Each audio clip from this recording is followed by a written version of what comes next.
Hello, Gary Hernandez here, and welcome to Cane Self-Defense with Master Gary Hernandez. In today's video, I want to talk about in close combat, and not so much in close combat where we're striking in close, but in close quarters. So basically, we all know we use the cane for long-range strikes, and we also use the cane for in close fighting, but there are times you might not have the room to swing this cane. So one of the ways to practice this, and the reason I'm even talking about this, is because a lot of times you don't really realize as you're going through your days how much you end up in a close quarter situation. You don't think about it because you're going in your house, you're going into your business, or you're going into to basically drop something at school, you're going into an area. Well, all of a sudden you find yourself in a small environment. You could be between two vehicles. Now, when you're getting in and out of a car, you got vehicles that are so far away from each other. Parking spots are tight.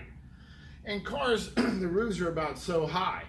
Well, trucks and vans, they're a little bit higher. Or you could be entering a building and you're going into the hallway of it, and you're going through a threshold that's pretty tight. Or you happen to go down a path and you've got trees and you've got bushes around you. You got things that are kind of keeping you boxed in. Well, you want to learn how to strike besides just going basically vertical up and down and basically thrusting. You want to be able to bring your cane up and go at a diagonal strike, just like I did right there. And what I like to do at the school is we practice taking our training bags, Wave Masters, and we bring them up very high. So they're pretty high up. And then what I did there is that basically I brought it up into a very in-close diagonal, and I swung it around. And I came over, if this was a minivan or a truck, I'm coming over the roof at an angle.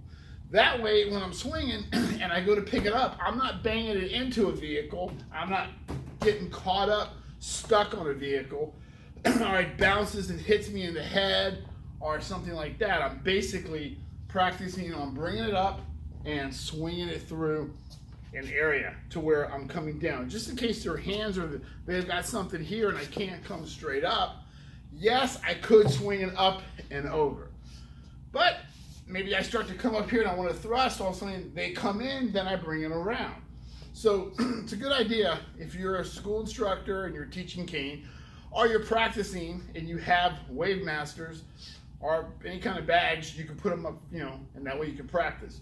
If you don't have stuff like this, you can, I wouldn't suggest getting between your vehicles and doing that, because there's a good chance you might scratch your car, you might dent your vehicle. You don't want to do that. You can find other things that you can set up that you can practice with, whatever you have. You can go outside, find some trees, get between two trees. You want to be careful. I would suggest headgear. Last thing you want to do is bounce off a tree, catch yourself in the head. I've seen it happen. You can find, you can go to a park and find bushes, or in your backyard, if you have bushes and stuff, you can practice between the bushes if you got enough room. You come up, you're going to hear the hit of the bushes when you're going through it. You're going to hear the cane hit the bushes. You're going to hear if it hits something, a tree, if you've got bags up. So you're going to hear it and you're going to feel it. So it allows you to simply work coming around and swinging through. So it lets you practice that technique. And you can start off slow. You can even practice in close fighting, because if I come up and I'm trying to, notice how this is catching both of these. Well, obviously I can strike like this. It's a given. But I might want to bring it up, come at an angle, and then come through so I can hit and give them a rifle strike. Again, practice being able to turn it a little bit. Come through. Practice maneuvering between objects. So you want to put something up that's going to give you an opportunity to really do in close quarter combat. Not just close quarter combat with an individual, but in close quarter combat. Because that's what a lot of places don't work on. And I do it too. I have the big open mats, and I sit there and I swing all day long, and that's great. But when I'm out between vehicles or I'm stuck somewhere and somebody grabs me, I need to be able to maneuver. You can work it with a student too. Two students get in there, one grabs it, you can learn to maneuver through items and work striking while that student and you are fighting. We do close quarter combat hand to hand, Why not with our canes? We need to learn. So it's a good idea to do. I would suggest wearing headgear so you don't pop yourself, because there's a strong chance of hitting these items and they're going to bounce back. But when you're doing it, take your time. Between the items, bring it up slow. If you go wrong, you're going to hear it. Bring it up slow and work that diagonal strike.